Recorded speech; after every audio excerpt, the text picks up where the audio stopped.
My last and final attempt to upload this video, or to make this video essentially, I always seem to run over. This is an update on the situation in Iran and the looming war that is most likely coming. As we all know, there have been aircraft carriers, U.S. Aircraft carriers stationed in the Persian Gulf for some time.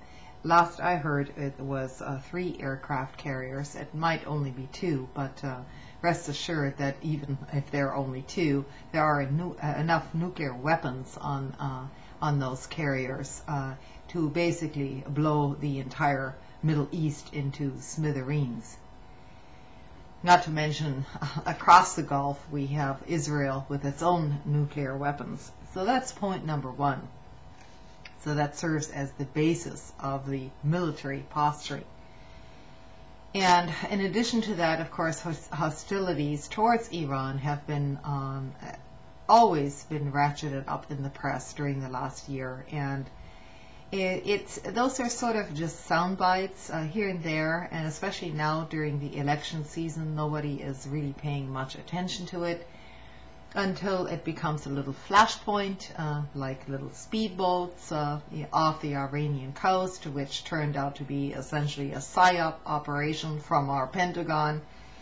The story was discredited later, and basically, I just can't believe that the American people are stupid enough to not see what is coming. It is deja vu all over again. The same tactics, and they seem to be working. With all these propaganda messages, here and there, just sort of underhanded, while the pressure on that country is being continuously ratcheted up. Admiral William Fallon was essentially asked to resign just very recently. He was the commander of CENTCOM, the commander of American forces in the entire Middle East, because of his somewhat outspokenness against any military posturing which would be too aggressive towards Iran. So he's gone now. And Petraeus, General Petraeus now is the spokesperson, although the commander of CENTCOM hasn't been exactly replaced with the next person that will toe the administration's line. Add to this that Paul Wolfowitz, who had to resign from the World Bank as president, basically because he was hated by everyone there, and secondly because he had this little scandal with his girlfriend, doing favors, financial favors, promoting her in her positions and so on. So he's gone from the World Bank, but guess where he's at now? He is back in the State Department, working under Rice as an advisor for international security. Now this is Paul Wolfowitz. This is the man who is one of the prime architects of the Iraq War. So he is back at State. And now, of course, we have several attacks which have recently taken place over the last few weeks within the green zone, missiles being fired into the green zones, people getting hurt in Baghdad, in the American compound, this vast compound, and towards our American Taj Mahal, what do we call our embassy over there. And this is also now being blamed on the Iranians. So Iran is responsible now, as far as our national press is concerned, for these attacks. So everything is being put in place, just exactly as planned. Cheney went to the Middle East a couple of weeks ago.